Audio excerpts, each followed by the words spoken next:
What is up, everybody? Yank This, episode 16, AL East Champions Edition. Me and Tommy are here to talk about one hell of a week, 6-1 record. Tommy, how we feeling? What's up, man? What's up, guys? Good, man. Good. A little anxious to, watching these games, man, and finally, clinch the East. Yeah, especially the division games because you got Boston, just barely eking out the wins there. Even one coming down to the rain delay. That Very that happy. was rough to sit through that rain delay. I was there for those last two Boston games. Yeah. Yeah, just chilling there, and then They look good though, man. They're playing good ball. Playing good ball the last 25 games. Great ball. Top to bottom, really, is just pitching, hitting, everything starting to click again. Anthony Rizzo, undefeated as a manager. Yeah, go Rizzo. Yeah, but Torres bringing out the lineup card. Oh, that was great. It's pretty funny. I love that shit. That it's letting the kids play, and that's what baseball is all about. It's letting the kids play. That's the motto that they've been pushing for the last few years in the playoffs is let the kids play. So that's just some fun shit. But we do gotta talk about final seven games. We got 3 against Baltimore, 4 against Texas. We already clinched the division. Judge is obviously going to be playing every game because they want him to break the record. But other than that, how many starters do you think are going to see significant playing time? How like somebody like Rizzo or Torres? I would say it's tough because I have 2 views on it. One, I would want to see the guys who are struggling get more at bats, a la Josh Donaldson, right? Stanton. Let those guys get at bats and maybe get into a good groove right before the playoffs start. I wouldn't sit Torres too much, man. The guy's been raking, dude, the whole month of September. Yeah. I don't want to just sit him. He's been really hot. I'd want to keep him going. Honestly, man, I don't know how much Judge plays after he hits number 62. Yeah, but I mean, you would think I'm not saying out of the 10 games he only plays half of them, but like I see them giving him maybe. I know it's going to be a couple days off in between the next series because we did clinch a bye. But I wonder if he breaks it. Let's say tomorrow he hits number 62. Like maybe he gets off the rest of the weekend. I don't know. But I want guys to get at bats who need the at bats. I want Trevino to be playing.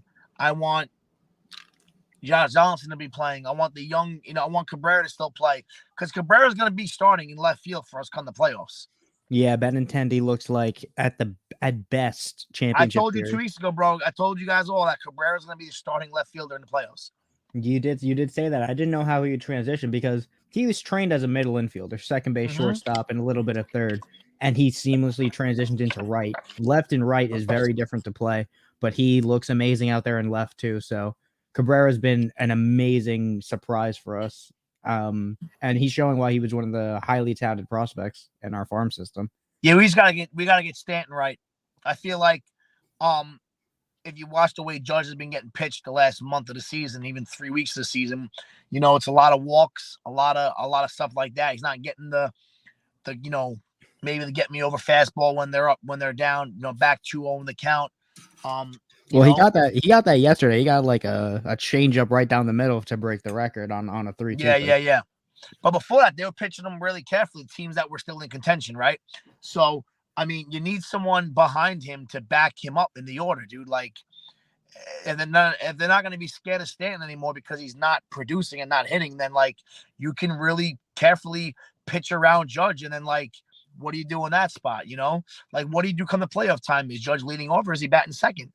Well, that depends. I think if DJ is back and he's looking good, he's looking back to what we know he is, he should. That's the problem, though. DJ needs a full offseason to heal. Like, he's not going to be 100% healthy when he comes back. I think he come back tomorrow. He's supposed to come back tomorrow. Everything is indicating that he's going to be activated tomorrow.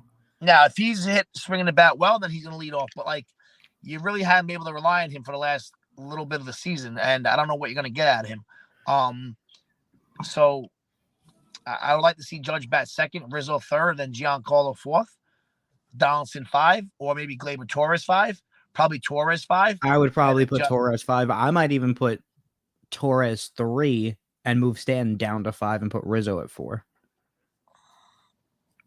That's not a bad idea. and then have Cabrera in the 6 hole. I gave the lineup earlier this week in the group chat. Let me see if I can find it. I think I had DJ at third,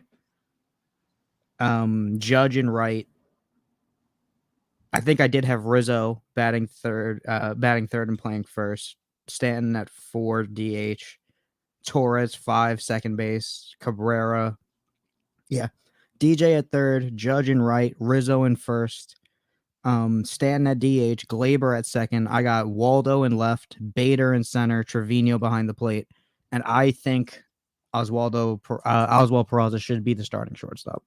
Yeah, that's not gonna happen. No, I get you might feel that way, but I don't know if that's gonna work. Let's see. What pitcher would not want to be part of baseball history where in any other situation you wouldn't be in the books? Throw him in meatball for 62. That's a good point, right? If you're some schlub, dude, who don't get a lot of burn, right, and you're getting a call up and you're on Baltimore right now, let's just say, right? There's Baltimore and Texas. There's a lot of schlubs there. That's what I'm saying, dude. Like, if you're like a whatever pitcher, I honestly, not a bad question there, man, to ask or a statement, right? I wouldn't mind giving him like a 92-mile-an-hour fastball down the middle, have Tom Karasi's name be in the books forever. Synonymous for giving up Judge's 62nd home run. I mean, that'd be pretty damn cool, right? You're not going to be really relevant for anything else. I think we talked about it earlier. You would recognize that as the home run record, right? Over guys like Sosa, Bonds, and McGuire. No. Really? I was on the other side of the fence. I would say that it's still Barry Bonds with an asterisk, obviously.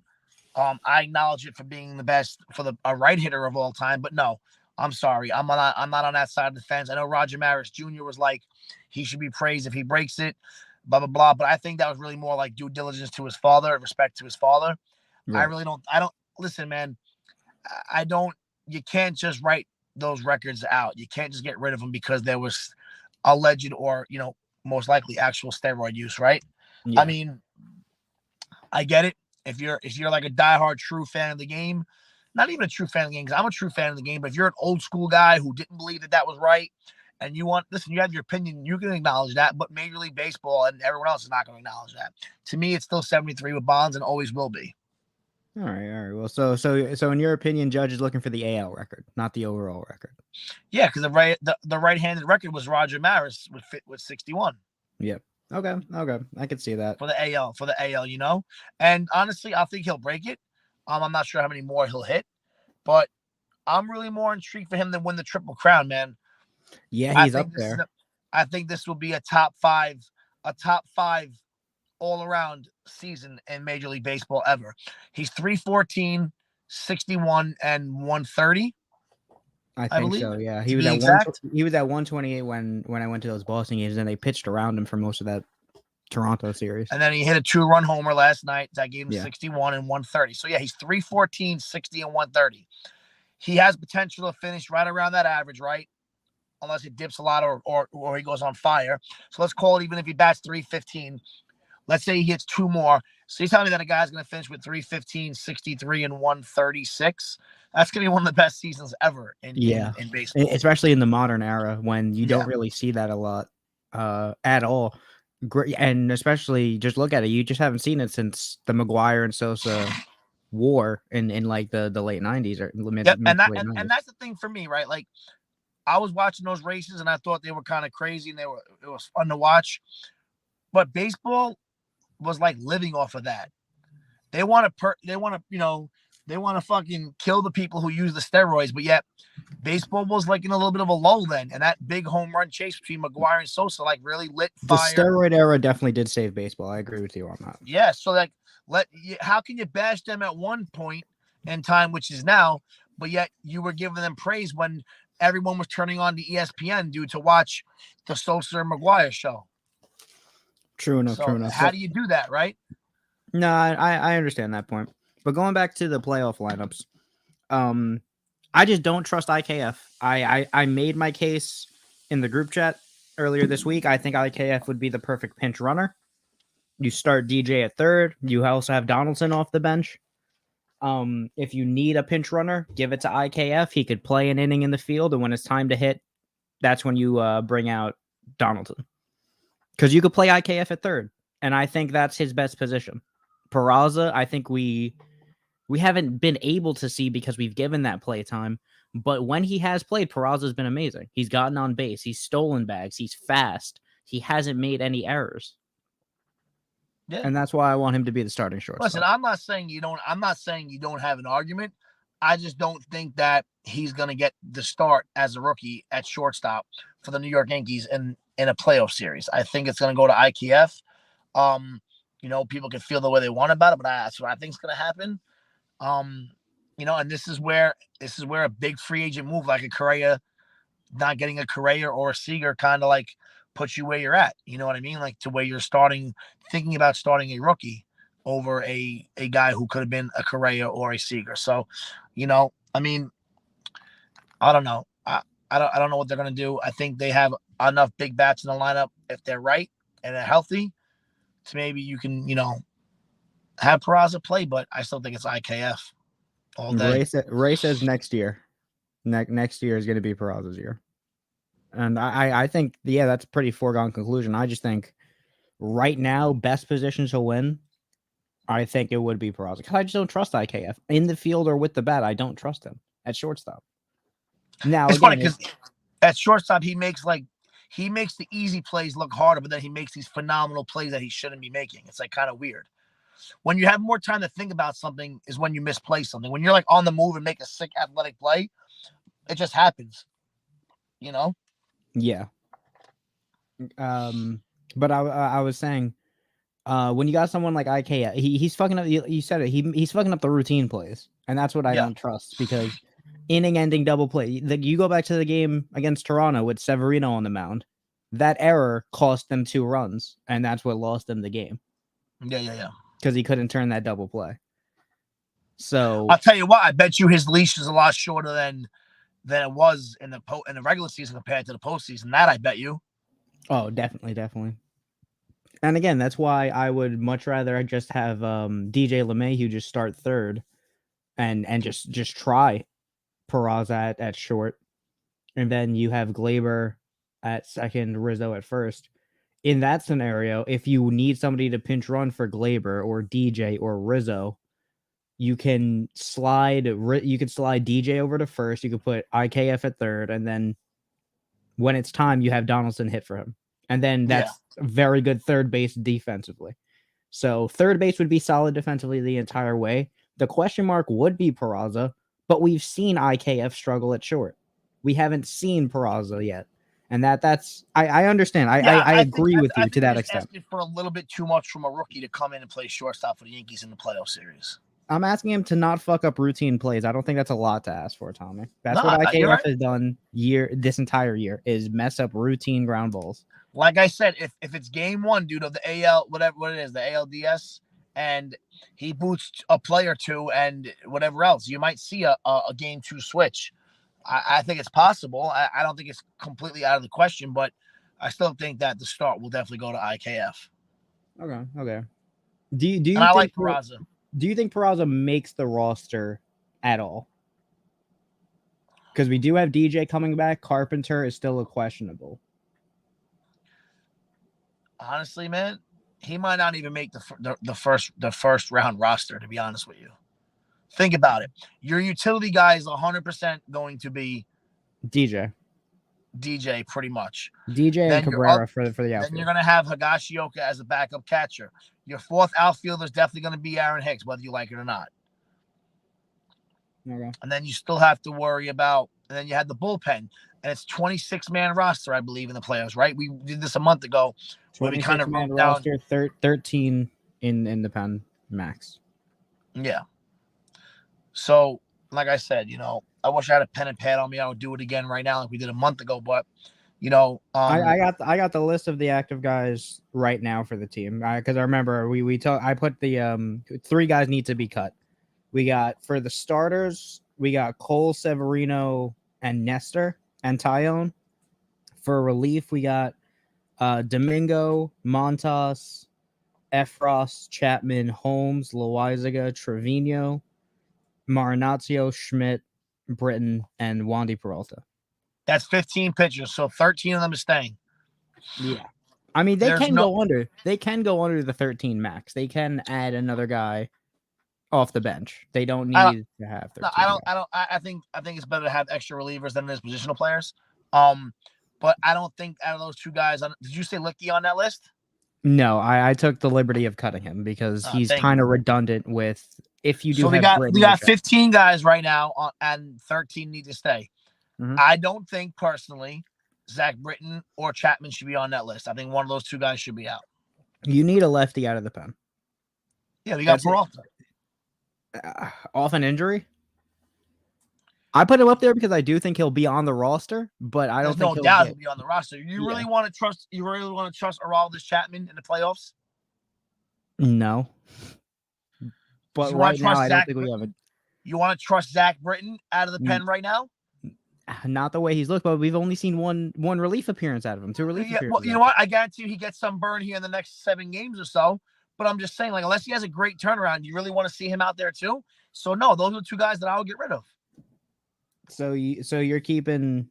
And honestly, dude, we don't even need Montes on this roster either in the playoffs. So he might not make. You'd keep. He Domingo might not make it up. because he's just coming back from injury too. Yeah. So you'd keep Domingo up. Oh yeah.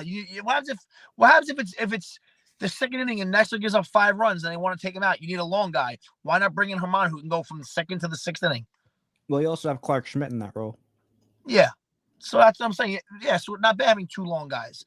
Let's just say you bring in, let's say whoever the starter is, Tyone, who looks like he's going to be starting now. If he has a bad game, dude, in the 3rd inning, he gives up 6 runs, and you pull him and you bring out, let's say it is even Schmidt or whatever, and they go 4 innings. You don't have them the next day, so you need 2 long guys. All right, fair enough. It's got to be Domingo and Schmidt. Okay. I more or less agree. I do think that Chapman will make the roster just for the sheer fact, for the same reason as Hicks, you're paying him too much money to not be on the roster. Yeah. Chapman's making $16 million. He's going to be on the roster.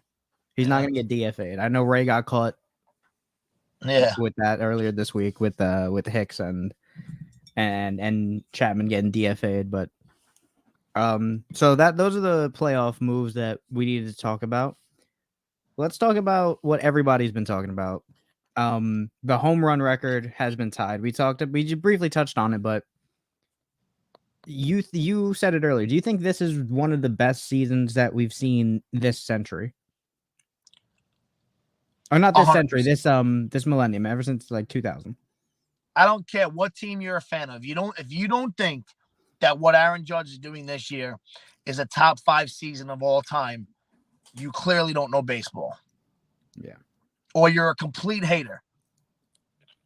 The guy's going to bat has a chance to bat 320 and hit 65 home runs and drive in 145 RBIs. What else do you want to do? His numbers are off the chart. His OPS, his slugging, everything is out of control. It's not like he's batting 260, dude, and hitting 50 home runs. The next closest guy is 20 home runs behind him. And that's Alonso and Schwarber, I believe, both of them. Yeah, Kyle Schwarber. Did Alonso hit 41? I remember he hit 40 the other day. I'm not sure if he hit 41. I know he hit a 3-run homer the other day. I don't know if it was 40 or 41, but 20, 21 home runs behind somebody, that's a big lead. I just think it's one of the best seasons ever. Buster only said that he thinks it's like one of the single-handedly like top 2 best seasons ever. Yeah. I think I think what Barry Bonds did 2000, 2001, and 2004 is pretty special. But those will always have asterisks. Those will always have exactly. And that's why everyone's like always throwing it out there. Judge is clean. And listen, I get that, but unfortunately, it's not viewed that way. It is with an asterisk. So take it how you want it. But I think this is one of the most amazing seasons ever. I said about mid-season that this was the best season I'd seen since 2013 Miguel Cabrera, and that's with Mike Trout's greatness throughout the last 5-6 years. But I saw a video win the Triple Crown and just be this dominant. Yeah, I saw a video the other day about it was Judge. It was preseason. He was in the cage doing some work, and he someone was in there with him, and he goes, "Oh yeah," he goes, "I'm gonna hit 50 this year."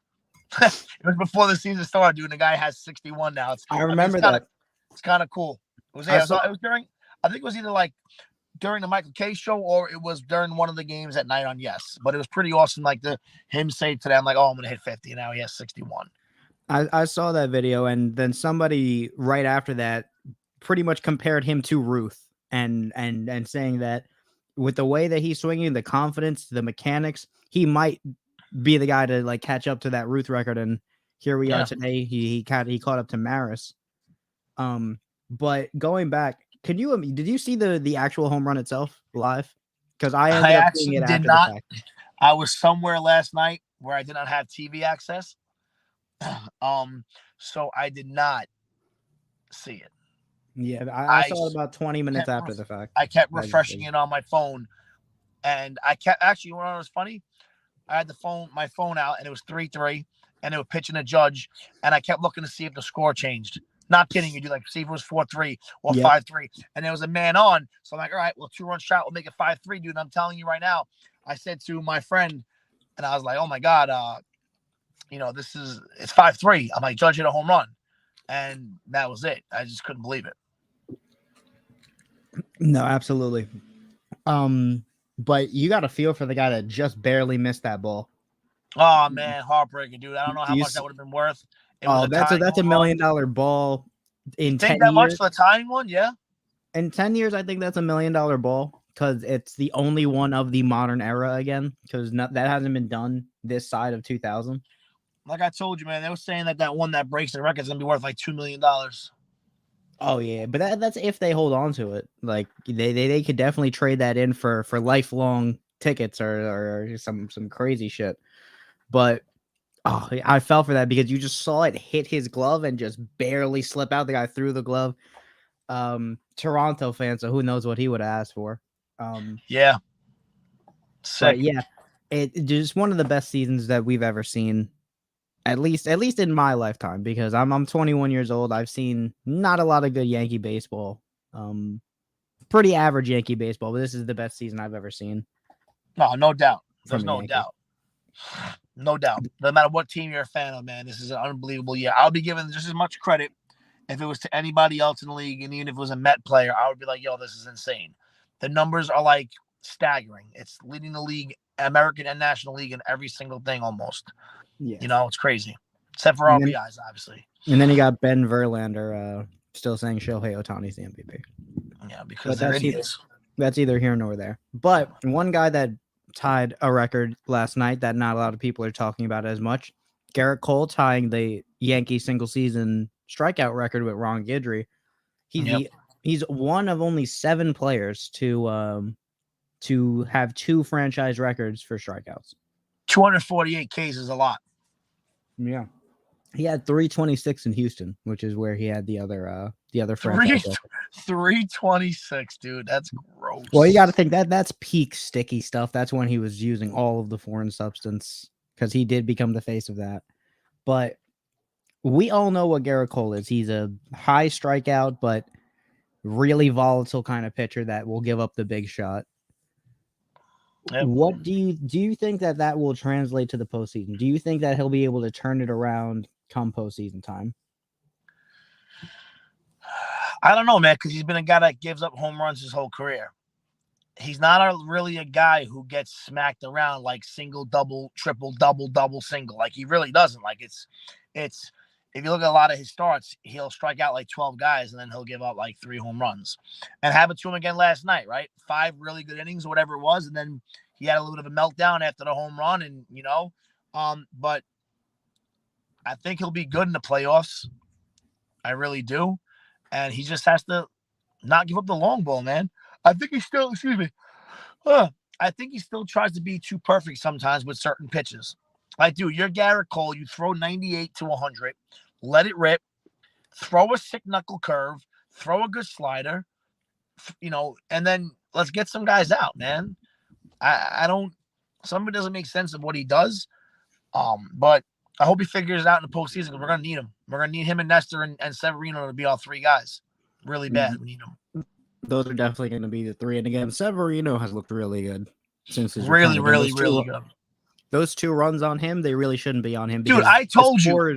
The scores don't give IKF errors. I told you, man, that injury, just like Ray said it, man. I think Ray even might have said it first. that injury, that whole thing of putting Severino on the IL, dude, was not because he was really hurt. It was let's get him ready for September, end of September, October when we need him. You think they wanted to limit his innings, basically? 100%. They didn't want him to get beat up the rest of the year. Why throw another 80 innings, dude? For what reason? Same thing happened when Ness. But we had a 14 game lead at one point. Did we really need Severino to pitch every 5th day? Well, it got as close as 4 games at one point. Yes, but at the same time, it was only down to 4. But I still never felt really worried. Honestly, I didn't. I wasn't happy, but I wasn't like, oh my God. It's like a basketball game, right? Where your team's up by 20, then they close the gap to like 7. You're worried about it, and then you still win by 12. And that's exactly what happened here. It's the same thing. You never really felt like the game. You never felt like it was out of jeopardy. Never felt it was in jeopardy. I can see that with Severino, but it's the fact that he was on the 60-day. Like, they did the same thing with Nestor. Nestor was on the 15-day. He missed like a start or 2. Me and Ray said the same thing. He missed 2 starts, and he was fine. Severino did not miss 2. He missed a significant. Oh, no, I know. I'm saying that Nestor missed only 2. There's another thing to save an extra 15, 20 innings on 3 starts. Same with Severino, man. Why risk him getting hurt now? We need him in October. We knew the division was in hand. We had a big lead. There's no reason to run this guy out there every 5th day and jeopardize him getting hurt. It's not needed. True enough. So we do have the 2 records yesterday. We got the clinch. Great weekend. We swept Boston. We took all 4 against Boston. Took 2 against Tampa. And we took 2 against not 2 against Tampa. We took 2 against Toronto. So a great week for Yankees baseball. Probably the best week we've had in a while. 6-1. Now we got looking forward to these last 7. What do you think? What do you think our record's going to be come the end of the season? What this final 7? Hard to judge it because, like you said, we're going to be resting some guys, right? Not to get them, get them a little bit, more innings or not get them logging at bats and hurt a hammy or something. I'll be happy with 4-3, just because, like, you're not going to be playing a lot of the main guys, but at the same time, I mean, you don't want to go in limping into the, you don't want to go in on a 3-game losing streak either, right? You are playing Baltimore, who is officially out of it, and now you are playing Texas, who's been out of it. So there really is no reason to, get crazy with putting all the starters in, but I would like to keep them in a little bit and make sure that they're ready and loose for when the playoffs do start.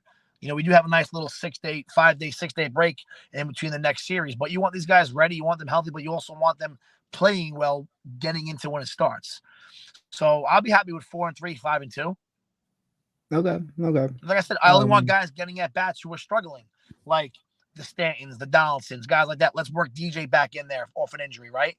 So I don't think if DJ's activated tomorrow, I think he plays all 7 games.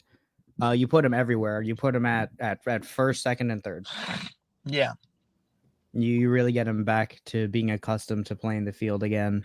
That also gives Rizzo a day off in the field if you want to DH him or just give Rizzo his back a rest for a day. Do you know that a stat I saw today on the Michael K show? Do you know how many consecutive games Judge played? No. Has played in? No. I know that they've been playing him very, very hard recently, but I don't know the exact number. No one would guess this right now unless they watch the Michael K show. Aaron Judge, up until today's day off, well, obviously off days don't count because we had a bunch of them actually. Yeah. He has played in 48 consecutive games. Jesus, with no day off. Now, with no day off. Now he has had some DH time, and some people would be like, "Well, that's what you're supposed to do. You're a star. You're supposed to play." Yes, but he's also not good for a 6'8" guy to run out in center field every day and play right field every day either. That's a big boy running out there and doing that. So 48 games straight is a lot, especially in today's day and age where guys get rest just because they hurt a toenail. 48 games straight's a lot. Yeah. You talk about going out there in center. Bader's going to be a big help. His stick has not been as great as it was in St. Louis, hitting around 220 so far as a Yankee. But now, his defense is different. Have you seen Monty's stats lately, buddy? How bad have they been? They're not bad. They're just bring up his last couple starts right now. What were they? Tell me we didn't win this deal, and it was a good deal. Once again, while you're looking up Monty's stats, I will tell you, once again, he wasn't making the postseason roster over as a starter over Cole, Nestor, Sevi, and maybe even Tyone. He wasn't. I'd put him over Montas, though. Yeah, but Montas wasn't starting in the postseason with how he's been anyway. Not going with 5 starters in the playoffs. You said his last 3? Look at his last 5 overall. What has he been doing? All right, his last 5. Let's just say since in September, he's got a 4.6 ERA. A what?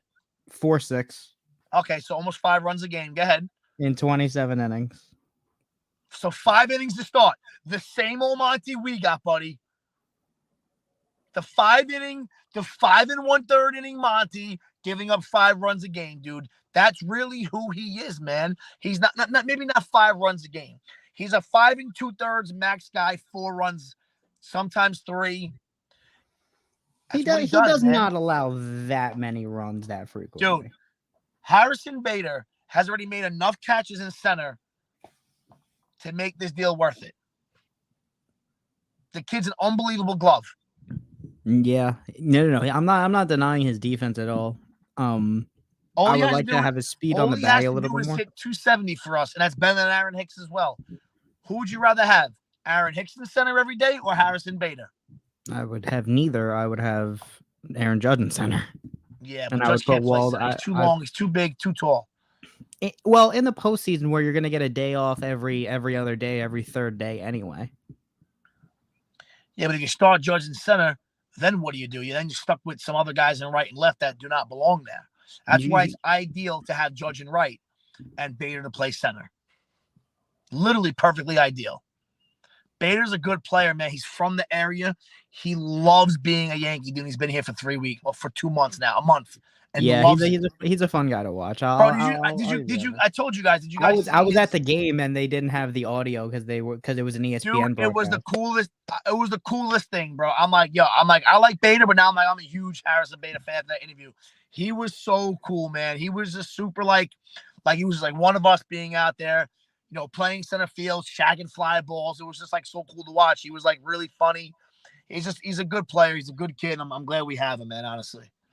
Yeah, Bader. Like I'll admit, Bader is a great defensive player out there in center. I just always really like I don't know. I just have like certain attachments to guys. I get it. Listen, I get it, but I don't have an attachment to a guy who can barely get through 6 innings really ever and give up 4 runs a game. Like that's not, especially in the postseason where he's not going to be getting burned. That's Jameson. That's Jameson Taillon, just the left-handed version, but we kept him. And people think Taillon has crazy promise. Taillon can't go past 6 innings more than a couple times a year. I'll take Jameson Taillon over Monty every day. It's the same thing. Both guys have like a 4.4 on the season. Well, recently Montgomery's at the 4.6, but for the season he's at a 3.5. Taillon's at a 4.4. I'll take Taillon over him. All right. Well, I agree to disagree. And again, as I said, I get attached to some guys. Some guys I just don't like. I hate guys like Hicks, guys like Taillon. I'm just like, I could do without you. Another AL East crown for the Yankees, which was nice. We talked about the strikeout record. We talked about Judge's 61. The other thing we would discuss was the Yankees winning the AL East again, which at one point looked like it was a little concerning, but not like overly concerned. And then you look back up and the Yankees got a 10-game lead again, right? So I mean, it's just it is what it is. Even with that, even with taking 2 out of 3 against Toronto, they did also clinch. So we might see them again in the playoffs. And then you got a team like Tampa Bay who gets Tyler Glasnow back. And again, that's just a guy I really like. I really like Tyler Glasnow. I think he's got some nasty stuff. So yeah, he's good. So if Tampa can make it, I think they're going to be a tough out.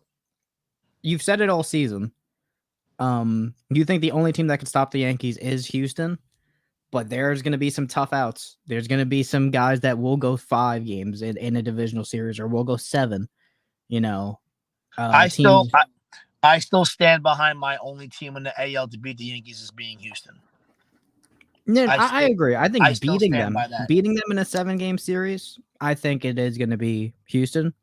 But taking them 7, I think teams like Tampa Bay can do that. Yeah, listen, I'm not saying it can't happen, but if you were just going to say, okay, who could do it? Pick one team. Boom, it's Houston. That's it. Tampa could do it if they get McClanahan and Glasnow healthy. Yes, that could happen. But Glass now look good in his I don't return. see the Cleveland Guardians beating us. I don't see whatever other teams make it. I just don't. I don't see it. Now, it's looking to shape to be Toronto, Tampa, and Seattle. Baltimore is the only team that's still in the running that isn't locked right now, but they're 5 games back. So unless Seattle completely collapses, let's just call it like it is and say that Baltimore's out. Great run. You got close. You got some good prospects. You might be better again next year. No problem. So Seattle, Tampa Bay, and Toronto. I don't see the Yankees losing to any of those teams in a series. Like I said, only Houston. And okay, so you don't see them losing, but which of those teams do you think gives the most problems to the Yankees? This season, it's been Seattle. I was just gonna say Seattle. Yeah, their pitching is outstanding. They got probably the offensive rookie of the year in the AL rookie of the year. Sorry, in J-Rod. So that's going to be a tough out. That's going to be a tough series if we do end up seeing them. But again, Seattle can just fall apart. It wouldn't be the first time Seattle just fell apart in September. Yeah, I agree. But that's out in the AL. The NL, I know Ray's very happy that he's creeping up on Jeff and the Mets. Only 1 game back is Atlanta. One game back. You have them, Philly. So either Atlanta or the Mets are getting one of the wild cards, and it's either Philly and San Diego right now are currently there, and a half game back is the Brewers. A half game back of the Phillies is the Brewers. No, San Diego has the second spot right now. Milwaukee, that's what I'm saying. They're saying the Brewers are a half game back behind, I thought, the Phillies. No, it's they're 3 ahead. They're 3 games back of San Diego. They're tied with Philly. Oh, okay. So right now it looks like if everything shapes out, because the Giants have just been eliminated as well. It's Philly and Milwaukee that are tied for that final spot, and then you got San Diego 3 games up, and then you got Atlanta, who have clinched the playoff spot and only a game back in the East.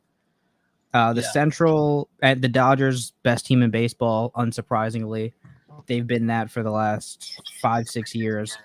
And then you got Atlanta and the Mets. You can go back and forth. They're both going to make the playoffs. Yeah. Between the Mets and Atlanta, who do you think is the better team? We've talked about the better team top to bottom, but this season when they've gone head to head, the Mets seem to have their number. Yeah, I don't really think it's and I don't know. I think the Mets have the phenomenal pitching. I think the Braves have the best lineup in all of baseball.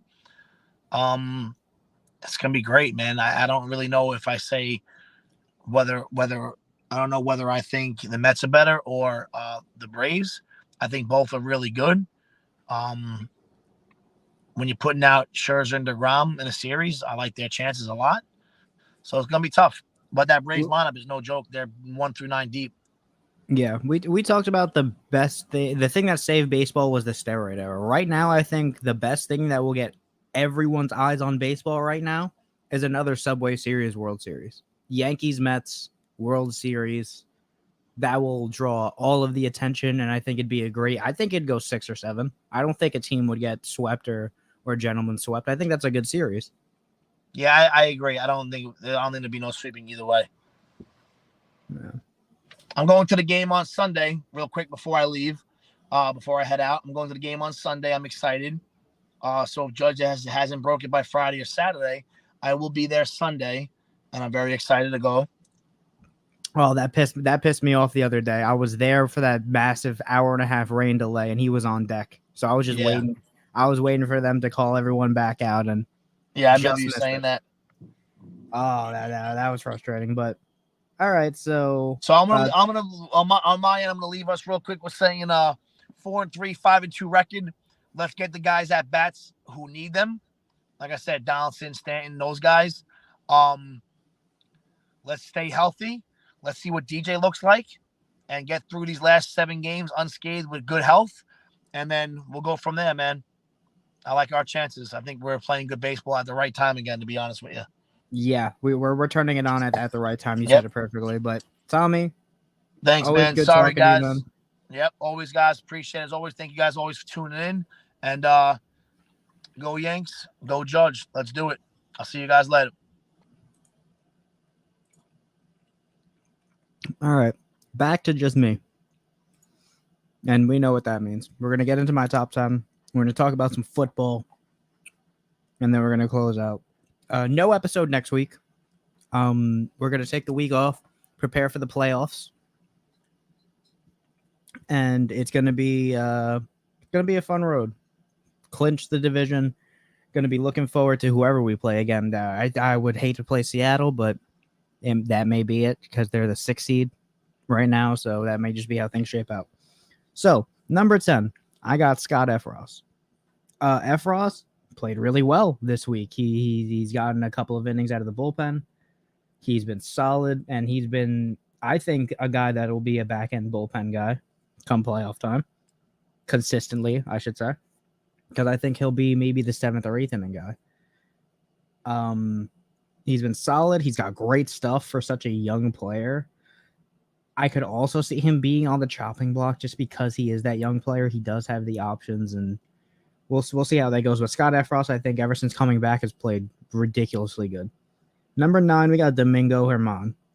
His innings have slipped a bit because of guys like Montas and stuff like that, and just trying to work other guys into the rotation. But when Domingo has pitched, he's been solid. He only allowed the 3 runs early against Boston.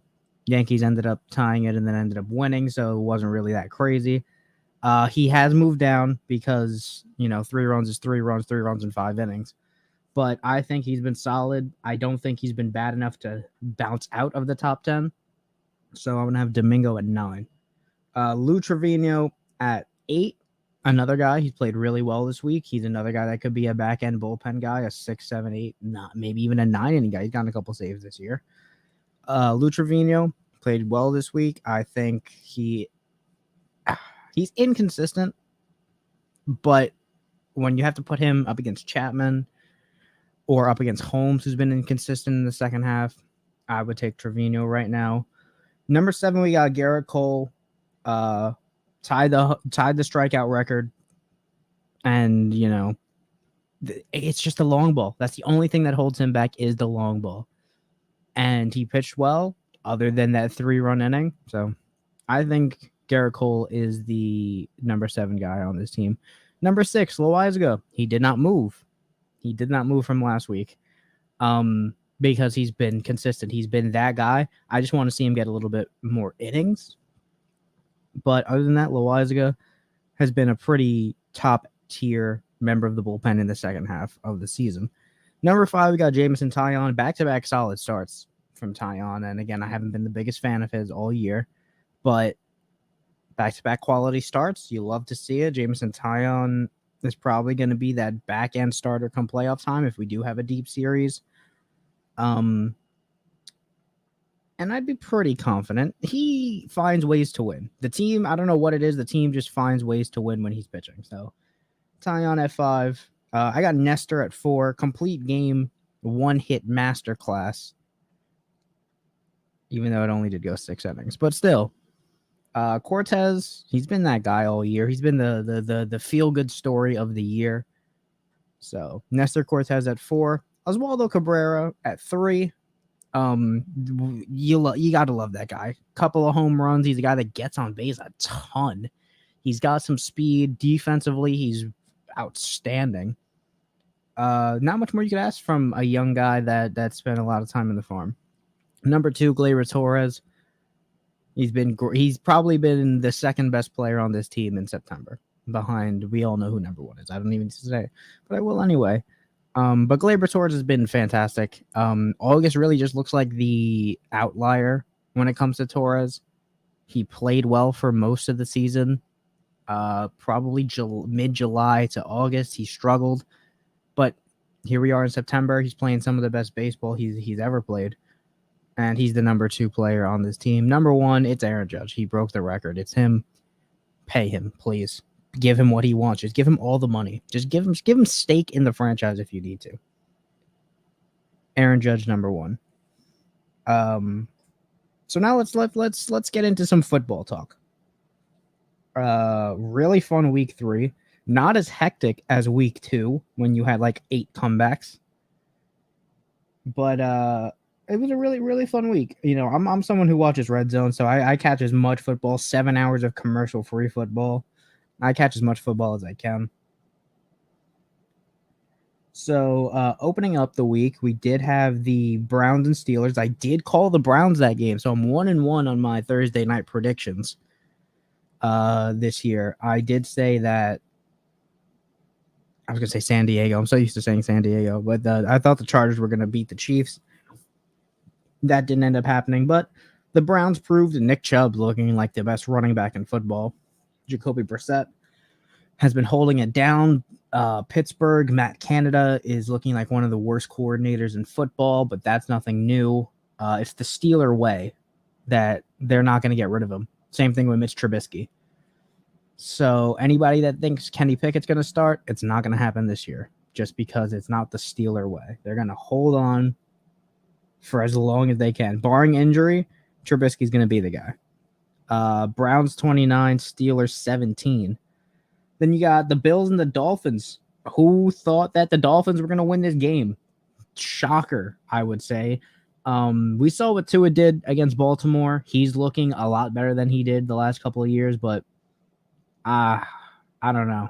I don't know, man. Tua's good. Josh Allen still looked good. The entire Bills offense struggled in that second half. But I think that, you know, the heat played a major factor. You saw on the last play of the game with Isaiah McKenzie, he ran all the way across the field, couldn't get out of bounds, and you saw right after the clocks hit zeros that he just collapsed. He was so physically exhausted. Stephon Diggs had to come off for a couple of plays because of cramping late in that fourth quarter. So the heat and the weather definitely played a factor. I don't know when Buffalo and Miami play again. They will because they're division rivals. But we need to see that they could do that again. Their defense is solid. We all knew that Miami defense was good. The Waddle and Hill look like the best 2 receivers. I would say they got some competition this week in Philadelphia with Devontae Smith and A.J. Brown. But Hill and Waddle look really good. And, you know, the running game, even Chase Edmonds, Fordham's own, has been playing really well. So Dolphins 3-0, one of 2 3-0 teams left in football as they take down the Super Bowl favorite Bills 21-19. Then you got the Bengals and the Jets. Nobody thought the Bengals were going to go 3-0. Nobody thought Joe Flacco was elite. Yeah, pretty straightforward. Bengals woke up, Jets regressed back to what they are. T. Higgins with one of the craziest catches I've ever seen in the back of the end zone. Just able to get his toe down, and then you got Jamar Chase having a big game. Still waiting on that Joe Mixon come out this year so far, but you go to the Jets side, they were just last second. They had a great game last week where it was just like, oh, they came back cool. It was a trap game. Zach Wilson should be back next week, and he should be starting, but not really much to talk about in this game. Bengals 27, Jets 12. Then you got the Titans and the Raiders. First half, Titans look great. Second half, Titans look like shit. Raiders, Josh McDaniels is still a hack. He's not a good coach. And he is like, I saw a stat. He was like 5-0 in his first 5 starts, and then he's been like 6-20 since then between Denver, Vegas, and between Denver and Vegas. I was gonna say Buffalo, but he got the job and then turned it down. But then you look at King Henry. Derrick Henry does not look like the best running back in football anymore. I feel like Nick Chubb is that guy right now. Between Nick Chubb, maybe Dalvin Cook. Dalvin Cook had a good week. But overall, also Jonathan Taylor's down fucking quiet. But for the Titans, this is a win they kind of needed. And then the Raiders, they just got to get back on track. They have the talent. I thought the Chiefs would be in third place in this division. Honestly, between the Chargers talent and the Raiders talent, I thought the Chiefs would be the third team, especially with losing Tyreek Hill. But here we are, week 3. Chiefs are still on top of the division, and the Raiders and Chargers are crumbling. But here we are, Titans 24, Raiders 22. Panthers Saints. Jameis Winston is frustrating to watch because he's such a likable guy, and you want him to succeed, and then he plays hurt, and his back is fucked, and you can't really do anything with him. He looked really bad. He looked really bad the last couple of weeks. Alvin Kamara disappeared all season so far. Michael Thomas did nothing this week, really, which is frustrating. And then you got the Panthers with Baker Mayfield finally getting his first win as a Panther. He's bound to get a big play game, but really a slow game. The Saints offense couldn't really do anything. The Panthers defense looks really good. Christian McCaffrey didn't really do a lot. But other than that, Panthers 22, Saints 14 in a really uneventful game. Then you got the Ravens versus the Patriots. Lamar Jackson's the MVP so far. 5 total touchdowns. He's got the 4th best passer rating in the league. Leads the league in touchdowns and yards. Lamar Jackson's great. Mac Jones is going to be out for a couple weeks with a high ankle sprain for the Patriots. Other than that, Ravens just look really good. They're probably the best team in the division. When Deshaun Watson comes back, we might have a conversation with Cleveland because another guy in Cleveland that's played really well is Amari Cooper. So if you have Deshaun Watson throwing that ball instead of Jacoby Brissett, I feel like that's a 2-team division right now between the Ravens and the Browns. But for this week, Ravens 37, Patriots 26. Lions and the Vikings. Another team that you kind of want to root for is Detroit right now. They've been playing pretty good. They've been competitive even all of last year. But then you come to this year, and Amon-Ra St. Brown looks like a top 10 receiver. And Jared Goff looks confident. And Dan Campbell is a likable coach. You want to root for that guy. And then the Vikings, Kirk Cousins will play like he's the best player in football when he's not in prime time. Dalvin Cook had a good week before he got hurt, but then he did get hurt, and that shoulder continues to be a problem for him. But you got Kirk Cousins played well. Adam Thielen got a touchdown. I feel like Justin Jefferson kind of disappeared this week. I didn't really see a lot of stuff from Justin Jefferson, but you got the Vikings coming back in that game to win 28-24. Eagles versus the Commanders. Carson Wentz sucks. And finally, Eagles fans get to laugh at that fact as they just completely dominated him. That was just a bad game. But even Jalen Hurts looked cool, but you saw Lamar take that gap from him this week. But the Eagles are the second and last undefeated team. With the Dolphins so far, every other undefeated team this week lost. So Eagles 24, Commanders 8. Devontae Smith had a crazy game. And AJ Brown is still really, really good. Colts beating the Chiefs was probably the upset of the week. Eric Bieniemy and Patrick Mahomes fighting on the sideline. They just could not get anything to work. Of course, they made some special teams mess ups where it was why are you faking a field goal and trying to go for it when you have Patrick Mahomes? Just use Patrick Mahomes. Just let Patrick Mahomes be Patrick Mahomes. Honestly, who's real? If you need, I think it was 4, 5, maybe 6 yards. If you need 4 to 6 yards, Mahomes to Kelsey is automatic.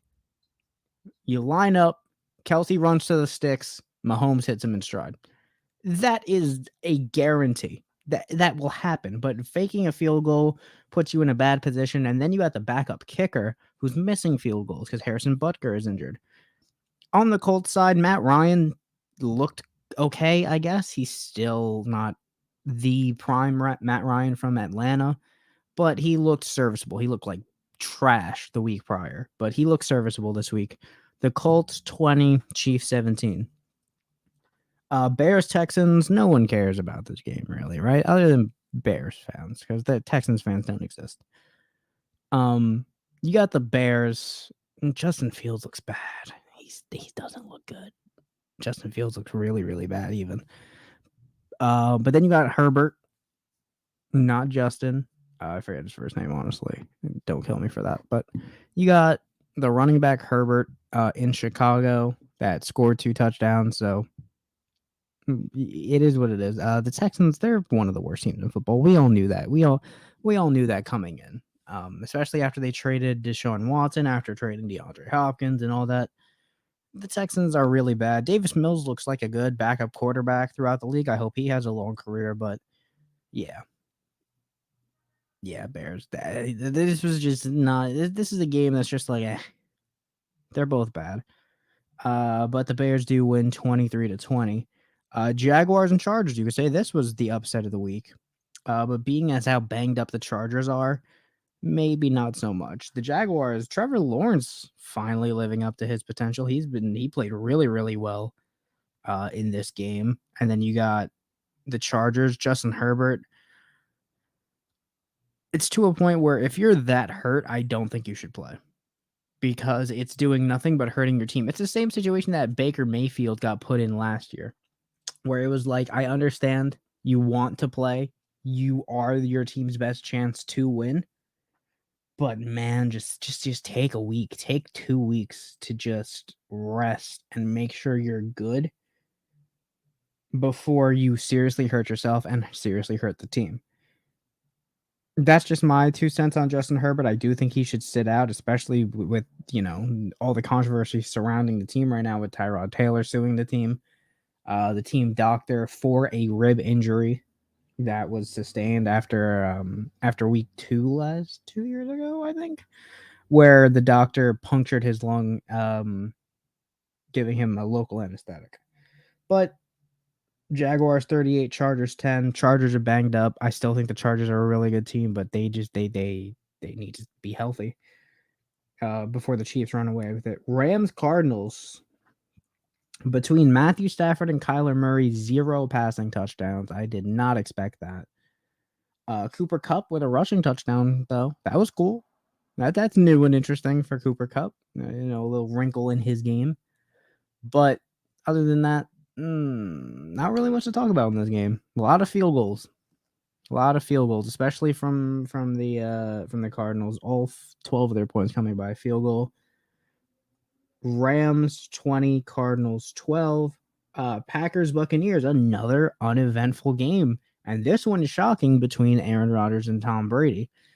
Tom Brady gets his new white slot receiver in Cole Beasley that Wes Welker and Julian Edelman filled. But still no Julio Jones, still no Chris Godwin, and I think Mike Evans was suspended, or Chris Godwin might have been back. But either way, it's a little bit weak at the receiver position right now is Tampa, but fully healthy, I think they'll be fine. Packers, Aaron Rodgers leads 2 scoring drives to start the game. That's really all he needs, but he also didn't look good. But if you want to talk about being bereft at receiver, yeah, it's Green Bay. Like, they have Allen Lazard as their number 1. Sorry, I don't believe in that Packers wide receiver room right now, but it was enough to get past the Buccaneers this week, 14-12. Falcons and the Seahawks. This was a fun game. It was a fun game, honestly. Cordero Patterson is a fantasy god. I picked him up this year after all the memes last year of picking Cordero Patterson in like the 6th round, and he saved some seasons. But yeah, Cordero Patterson, Drake London looks pretty good. They remembered Kyle Pitts exists. Hey man, Marcus Mariota is still a starting caliber quarterback, I would say. And again, he's a fun guy to root for. You love to see comeback story with Marcus Mariota. Seahawks, we all know that they're bad. Especially getting rid of Russell Wilson. Week 1 was just luck, honestly, and Nathaniel Hackett being a terrible coach, but there's really not much more to talk about on the Seahawks side of the ball.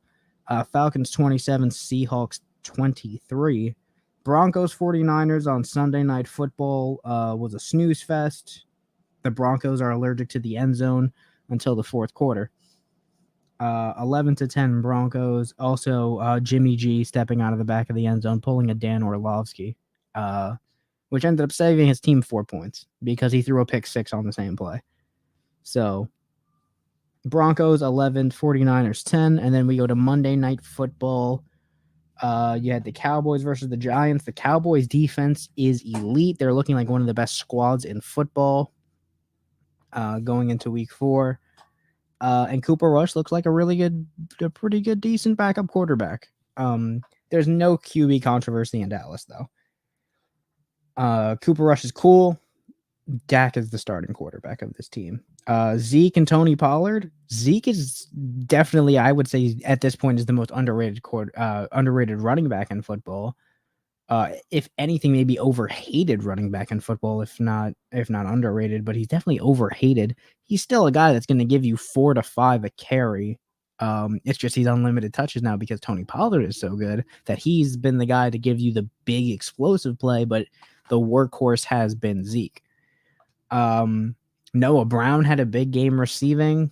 On the Giants side, hate to see Sterling Shepard go down like that. It was just a freak step the wrong way, torn ACL. He's out for the year. That's just frustrating. Saquon Barkley, he did all right. He had that big run, and he made some noise in the third quarter. Other than that, Danny Dimes, still bad, by the way. He's still not the option. But Cowboys 23, Giants 16. And that rounds out week 3's recap. Looking forward to tonight, Bengals Dolphins. I think Tua is cleared. He had that scare where he took the shot and then he was stumbling and falling last week. Dolphins Bengals. You got the undefeated Dolphins versus the 1-2 Bengals. I think with how tough that game was on Sunday against Buffalo, I think the Bengals got it. I don't think the Dolphins are that tier of team yet, and I think this is where they're gonna kind of stumble a bit. Also, the Bengals just need to bounce back. They need to make a statement, and I think this is gonna be the statement win. So I'd say the Dolphins tonight.